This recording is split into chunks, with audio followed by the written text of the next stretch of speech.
that a go? I bet you. I bet you it's a go. Yeah. Welcome back, October the 5th in the month. Well, October the 5th, Friday, October the 5th. Back with Swami G. And we are here, as we were pulling away from your home, coming over here to do this, you said there were only 2 words that could screw everything up in life. No, did I now? Yes, you did. 2 words. You said 2 words to screw everything up. Oh, yeah. What about it? If only. Yes, if only. Could you talk? Kathy's head went back and go, okay. If only, yeah. Can you talk about if only and what part it plays in Isn't the it self-explanatory? If only this, that, and everything else, and then it would be so much better than it is right now. Yeah. Okay. Now wait until you talk 15 minutes on if only the car. What do you want to know? If only. Okay. If only this would happen, that wouldn't happen. I mean, how can you pull your mind away from the if only? Well, you're pre-programmed to do that. You're pre-programmed to want things better than they are, different than they are. We were talking about pink flamingos and Divine going on. If she had the certain colored cha-cha heels, and the whole adventure wouldn't have started. Oh, so it only starts the adventure. Yeah, and people get things, but it's not the color they want, it's not the size they want, it's something different. Everybody wants something different than what they have, and that just leads to sadness, and people upset and frayed nerves. That's what if only is. If only I'd done this, if only they'd done that, yeah. So let's say for 1 second I could take a magic wand and wipe away all the if onlys. Yeah. Life would feel good.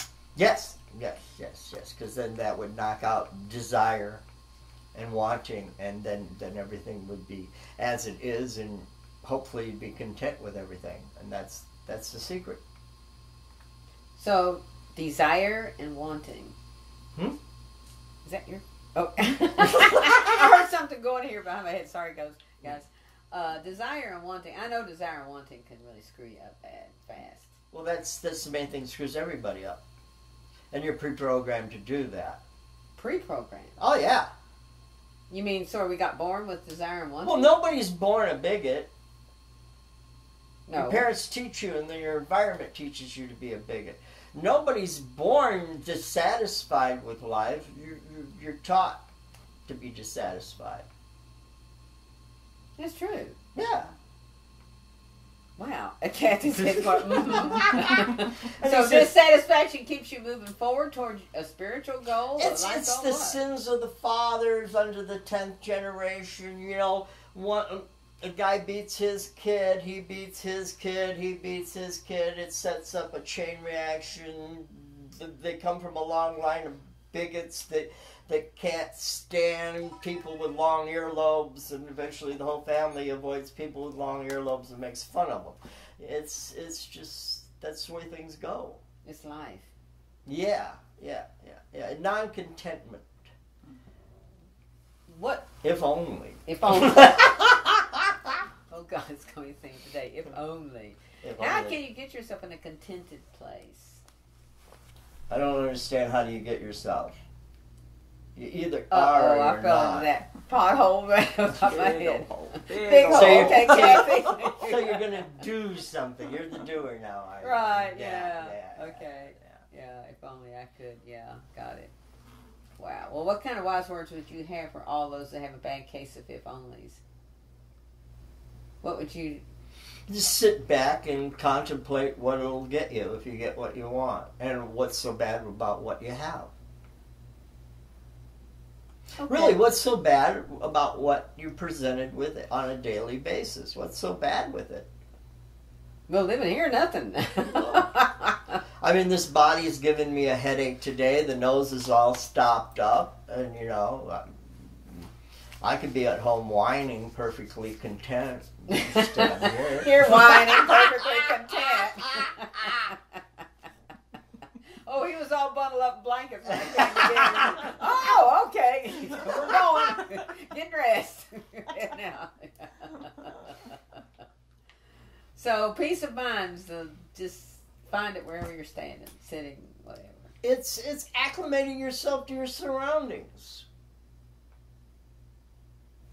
But that's so hard. Yeah, we really have it good here. But how do you acclimate yourself in Syria? I see people in India all cuddled up in a box, just purring like a kitten, happy as hell, with a full tummy. If they can do it, why the hell can't we?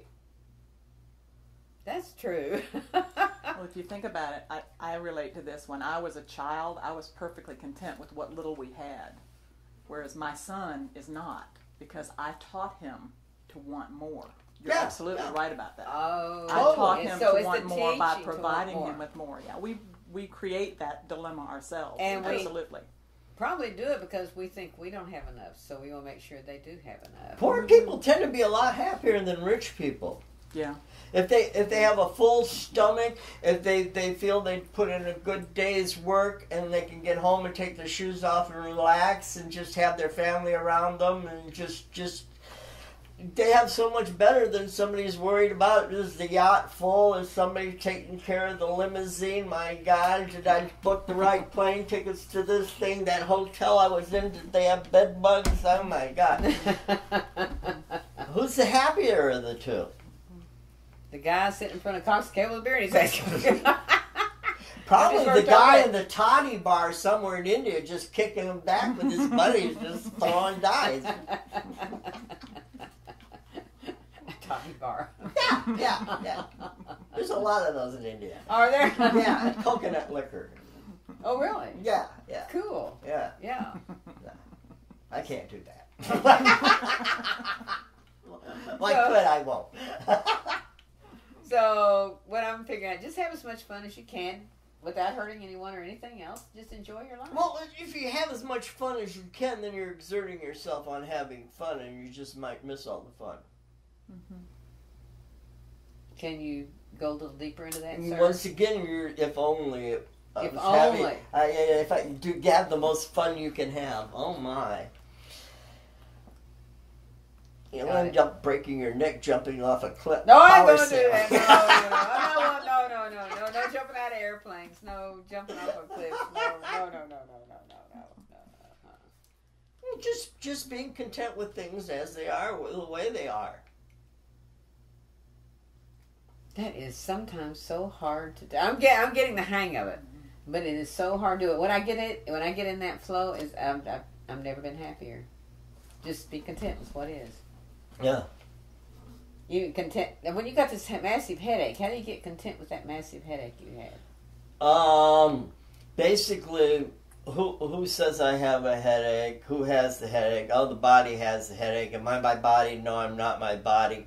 And so you can see a person sitting here afflicted with a headache because the body will project that, but inside I'm just having a party. Can you do that, Kathy? Kathy said, I'm not at that level yet. I learned that. I had advanced rectal cancer, and Kaliananda taught me that trick. Mm-hmm. And I've been very grateful ever since. Mm-hmm. To detach yourself from your body. I am not this body. So you're not the body. The body's a construct in you. Everybody thinks they're encapsulated within their body, but actually the body is a mental concept within your consciousness. And if you can grasp it from that point of view, then you created it, you control it, and you can stop it from hurting you. But if you're imprisoned within your body and encapsulated in it, you're screwed. It's a life of pain, and there's no way out of it. And all these visions, if we are taller, skinnier, blah, blah, blah, that keeps us encapsulated. It just turns it down to conceptualization, how you picture things. And that's all life is anyhow, is how you picture it. That's true. Yeah. So it really doesn't matter, fat, short, skinny. Yeah, I mean, today how many Democrats want to jump off a bridge because Obama screwed up a debate? But the universe stepped in and said, lower the employment rate. And everybody's going back to run this side of the ship. It's getting funny. They're going this side of the ship and then this side of the ship. And I don't know who's going to win this thing. But then everybody's happy because Romney wants to kill Big Bird. So what? You want to kill Big Bird? No. Yeah, Romney wants to kill Big Bird. For what reason? He's paying for Big Bird's maintenance, he says. You're kidding me. No. He wants to stop funding to PBS. But it's ridiculous because Sesame Street isn't totally funded by PBS. They only get 12%. But then he's making that a big campaign thing. But then Obama's got his thing. He's making that a campaign thing? Yeah. Oh. Yeah. That's how he basically won the debate with stuff like that.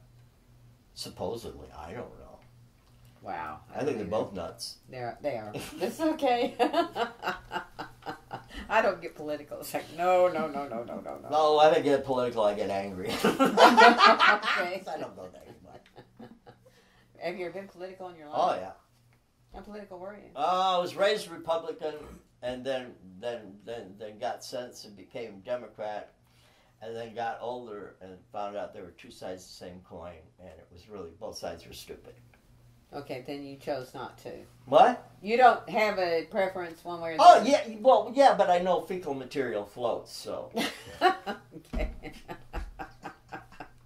Oh, it's going to go a long way, right? No.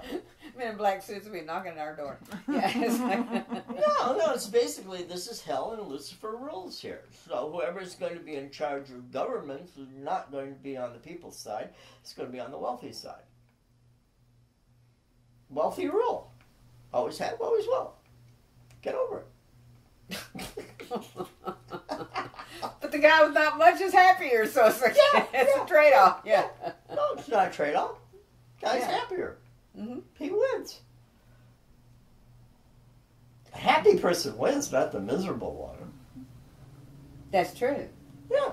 But how can, well, you can't get it through somebody's head that You can't put all those toys in the coffin. No, you can't. No. Can't put anything in the coffin. Just enough for you in the suit. When the life ends, With no it's pockets. how it was lived. And the one that's happier and more contented, I'd say, is the winner. That's true. I used to think it was the one with the most toys. Boy, was I stupid. Yeah. You got over that one, didn't you? I never had enough money to buy all the toys. Oh, you're right on that. In my distant past, I did. It didn't bring me any happiness. I mean, not that I would like the second try, but no. And everybody in America said, yeah, nothing, yeah, but that is, yeah, you're right. You're right. You're right. Far out. How do you feel about money and all that other stuff, Kathy? Our lovely, beautiful camera lady over here. I do think that money makes you do stupid things, and often can make you can control your thought process to do the wrong things. If you just forget about that and just, it's hard though. It's hard not to want. For me personally, it's hard not to want to do for other people, and that requires money. That would definitely require, yeah. Yeah. That's wanting again. Not necessarily wanting for your own self-aggrandizement, but the mere fact that we don't want anybody to be a slave on this planet, and they are, is enough to rip your heart out. It's a thing I finally tell people. First half of my life, I lived in every dog pound in the country and watched puppies being gassed and kittens every day. And they're still being gassed every day. I just stopped going there. What can you do?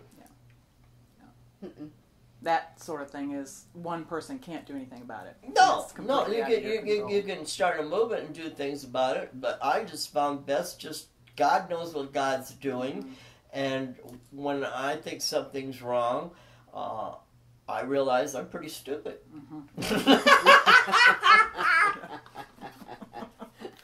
Yeah, And since I can't put a galaxy in motion, let alone an entire universe, I think it's my business to butt out. That's true. That is true. It is. I know that in doing the work we do, you see so many people, and the people that are most unhappy are the people that try to help everybody else. They put themselves in financial jeopardy to do that. Yeah. And then they come back, well, they didn't say thank you. And I says, well, why should they? It's like, why should they say thank you? They didn't ask for it. So it's just the wanting again. Good place to pause. Thank you. Yeah.